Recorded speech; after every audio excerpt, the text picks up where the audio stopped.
Dag, jeg hedder Christian Holm Johnsen, og jeg vil præsentere forestillingen Mænd i mindre doser, som jeg i samarbejde med Louise Skovs Teater sender på Landevejene næste år. Det er en forestilling med forkærlighed for skæverter, eller mænd, som man også kan kalde dem. Mænd, som er elskelige, som er lidt for meget, som er pokkers kloge, som er skønne, som er lidt ved siden af, som er lidt for meget, som er lidt for lidt. Rolig, Eva, slap af, nej, ikke kast med den, nej, læg den ned, nej, rolig, hey, det var ingenting, det var bare et lille sidespring. Handlingen er, at Adam bliver smidt ud af paradis, af Eva. Adam har mødt en ged, og geden har nappet til hans blad, og det var så ikke bare bladet, den nappede til, og det synes Eva er for meget, og så nu synes hun, at de skal holde en pause i forholdet.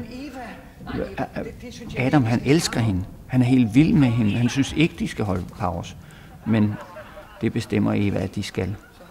Og med sig ud får han en flyttekasse. En flyttekasse, der indeholder alle de mandetyper, Adam er. Vi kommer til at møde Parley, sød og single, en testosteronbombe af rang. Ja, der er der mange, der stusser over, når de ligesom hører, at jeg er single. Er du single, Parley? Ja, det er. Hvordan kan det være? Det aner jeg ikke, siger jeg. Men er det fordi, at du er kredsen, eller hvad? Nej, det er ikke derfor. Det siger jeg. Og vi kommer til at møde Hubert, der danser farver, fordi han har gået på et kursus, der hedder... Ja, det er det, vi på vores kursus kalder fri dans.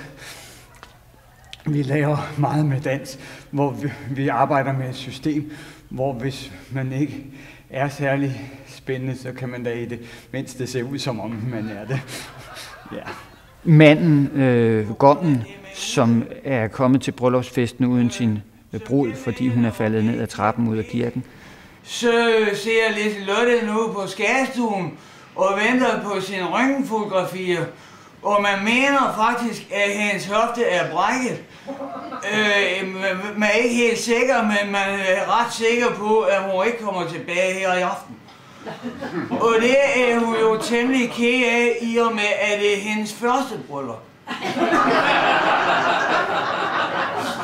Så er der Finn, som har smidt sin ven ud. Sin bedste ven. Droppet ham.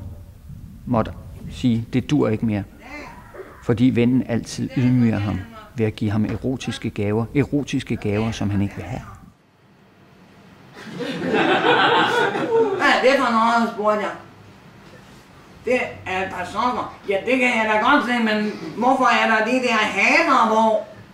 Det er fordi, at det er et par koksokker. Jeg ved godt, at jeg ikke vil have koksokker. Jeg har selv skrevet forestillingen, og jeg er selv medvirkende. Den eneste medvirkende. Forestillingen varer cirka 70 minutter, hvis man spiller uden pause. Det gør jeg helst. Men der kan lægges en pause ind, hvis det er ønskeligt. Så varer den selvfølgelig lidt længere. Der er også 2 versioner. Der er den almindelige version, og så er der en, som er krydret med en julemand, hvis man synes, at man gerne vil præsentere lidt julegodter. Jeg burde tage mit tøj nu. I kommer til at møde en masse farverige mænd. Og det vil være rørende, det vil være sjovt, det vil være stof til eftertanke, det vil være satirisk, det vil være bidende, og det vil ramme Danmark lige i øjet. Og jeg går ingen steder, du ved lige hvor du har mig. Du har mig lige her. Så tag mig, heller lad være.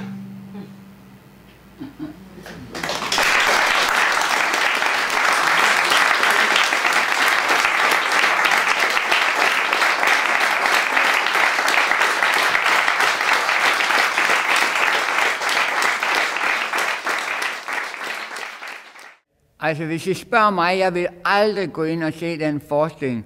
Den er fyldt med tåbelige mænd, og sådan er mænd slet ikke. Det er min erfaring.